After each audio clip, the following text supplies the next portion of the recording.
Let's begin, though, with the Julius Randle injury. Shams, or the Knicks, basically, they announced that Julius Randle sprained left ankle that he suffered in that in that win, excuse me, against Miami on Wednesday night. He's going to be reevaluated in 2 weeks. That puts his reevaluation date at 2 days before the playoffs start. And the Knicks should still avoid the play-in. So they're going to they would take a pretty massive collapse on their part to wind up in the play-in tournament. So they shouldn't have to worry about getting through the play-in without him. These reevaluation periods, though, are weird because he's going to be reevaluated in 2 weeks. Does that mean he's just going to be ready to play? Would he be playing right now if it were the playoffs rather than just the final 5 games of the regular season? All fair questions. I've seen speculation that some people think this is like a grade 2 sprain where the normal absence is like between 2 and 4 weeks, and 4 weeks would be on the high end. You'd be looking at a first round series, probably against Cleveland at this point, where you'd have to go without Julius Randle. It's going to be tough, but I do think ultimately this winds up being a blessing in disguise for Julius Randle specifically, is if the ankle injury is not too serious. I know his goal was to play in all 82 games this year, make all NBA, whatever, just to get some rest just in advance of the playoffs. That time off, I think, would be huge for him. You don't want to necessarily get too much time off. If you're coming back from an injury where you're not allowed to train, there could be some rust for him to work through. But the Knicks, they go a lot of one-on-one. They target a lot of mismatches on offense. A fresh version of Julius Randle heading into a first-round series against what is, no matter who you wind up facing, is going to probably be a pretty hellacious defense. If it's Cleveland specifically, though, that's far from the worst thing in the world. I also think this is an opportunity for self-discovery on New York's part. We saw them get not quirky, but experiment a little bit down the stretch. That Miami Heat game, you had Josh Hart and Isaiah Hartenstein closing with, I think it was RJ Barrett, Emmanuel Quickley, and Jalen Brunson. That's a lineup I think we would expect to see more. This is also going to give the Knicks an opportunity to give Obi Toppin more minutes. I know that we saw this year when Obi Toppin was out, and I don't think Josh Hart wasn't on the team, and I think Mitchell Robinson was injured at that point. We saw some Jericho Sims and Hartenstein play together.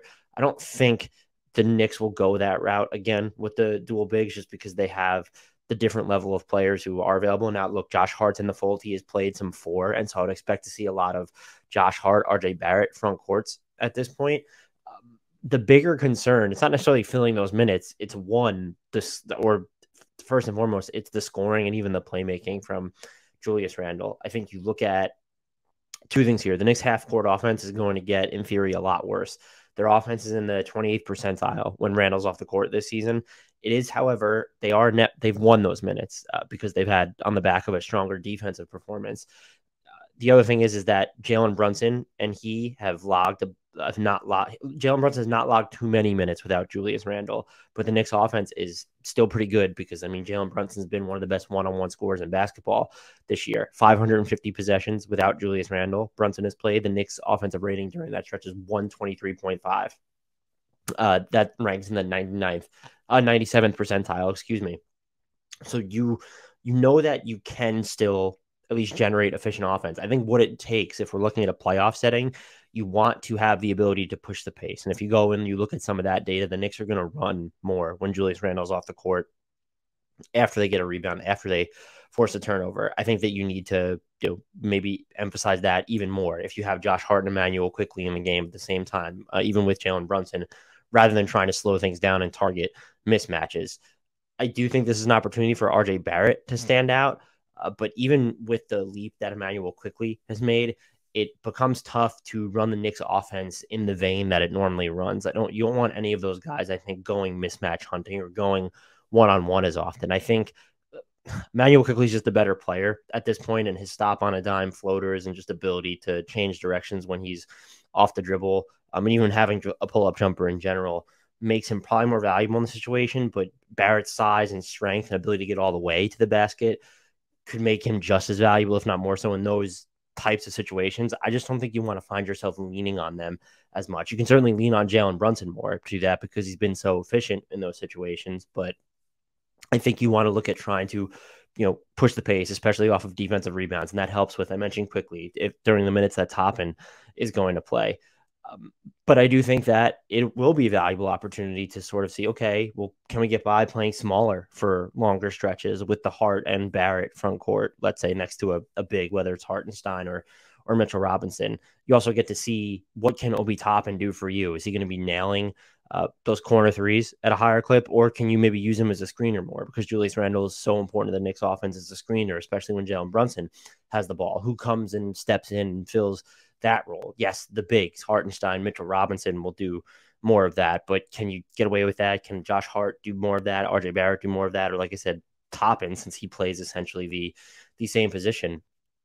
And so I think this winds up being valuable just for the Knicks having to test some different lineup combinations. It doesn't mean that they're going to change their entire ethos once Julius Randle comes back and just as they enter the playoffs. But I think it's good to just have that information of your own team where, you look at it and you say, okay, Julius Randle is going to play 40 minutes a night in the playoffs. What can we do during these other 8 minutes that maybe we hadn't tried before during the regular season? We tried it towards the tail end and it started to work. That's valuable information, and it can be instructive and inform just how you're going to go about matching up with teams. And we'll say the Cavaliers, hypothetically, in the first round. It's a bummer overall, though, because the evaluation period doesn't guarantee that he's going to be back in time for the start of the first round. The way that the Knicks are run and the way that Julius Randle just is as a player, I might bet on him unless this is more serious than is being reported. I might bet on it a little bit. I would bet, is what I'm saying, that he'll be back in time for the playoffs. Again, though, we don't have all necessarily the information just yet. And the fact that he's missing 2 weeks at all, knowing how the Knicks are run, knowing how badly Julius Randle wanted to play in all 82 games, knowing how badly he wanted to make All-NBA, I don't think this impacts his All-NBA case, by the way. I'm not even sure if he would have ended up making a team, but relative to some of these other guys, especially the forwards and how many minutes they've played, Durant, LeBron, Kawhi, I don't think Julius Randle's in jeopardy of losing any All-NBA ground. He's certainly not going to tumble, 5 spots down the ladder because of this absence. If he was on your All-NBA team, I don't think this absence changes that. If he wasn't on your All-NBA team, of course, this certainly isn't going to change that. One of your All-NBA teams, I should say. But when I do frame this as a blessing in disguise, I think ultimately it's just the Knicks being able to dig a little bit deeper and find out more about their roster independent of Julius Randle, which is, that's something you need to know. And even you can apply it to when Julius Randle is playing, just to look at these different, maybe are they more inclined if the RJ Barrett, Josh Hart front court works out really well? Are they inclined to maybe even play that with Julius Randle at the 5 more? Like they could try closing like that, or they, going up against certain matchups. I will say, if you're looking at Cleveland specifically, that smaller front court, like let's say Julius Randle is available, but even you're just trying to look at surviving minutes when maybe he's not on the floor. I guess it's one thing if you're going up against Mobley or Allen. Neither of them are just like super girthy or brawny or huge. But if you're going to go up against a Cleveland team that's playing those two bigs at the same time, and you don't have Julius Randle, and then you're left playing smaller with Robinson and then, Hart and RJ Barrett, let's say, is your 4 and your 3 respectively, that could be super tough. But I do think overall that this is going to be a good stretch for the Knicks to really test some things out. Maybe it's Deuce McBride probably gets more run as well, and so you can test out smaller units that way, and it'll give you a better feel for things that you can do defensively in those situations, which is an aspect of the game where the Knicks have run hot and cold there, and they've lagged at points. They've been a better defensive team in some of the lineups with Julius Randle off the court, and so maybe you can stand to be more aggressive there, force more turnovers, get out in transition. So I'm interested to see what it looks like. I wouldn't be too worried if I'm a Knicks fan right now. Like I said, Julius Randle getting the rest, far from the worst thing in the world. Just something to monitor, because who knows whether he comes back. I think ultimately, even if they don't have him, this feels like a team that can survive, not be better without Julius Randle, but a team that is deep enough to survive. And the players that I think I'm watching the most, might be watching Tom Thibodeau the most, just to see like what he does in this instance. And I know the natural inclination would be to watch Obi Toppin the most. We assume he's going to get more run. I'm going to be keeping a really close eye probably on RJ Barrett, just to see if his offensive role changes at all, or if he's able to take advantage of an opportunity where the Knicks half-court offense needs more on-ball creation from him. And I think you could throw Emmanuel quickly in there too. Those are just two players that I'm sort of locked in on. And overall, stylistically, yeah, I want to see how Tom Thibodeau is going to run his rotations. I want to see if the Knicks are going to focus on pushing the ball more, which is not necessarily their modus operandi, especially if when they have their best players on the court. Without Julius Randle, they're a little bit faster. I think they will ultimately be fine, though. Here's hoping he gets – this team has been fun, so here's hoping he just gets well soon. You're not wishing for anyone to be injured. This was just very, very ill-timed.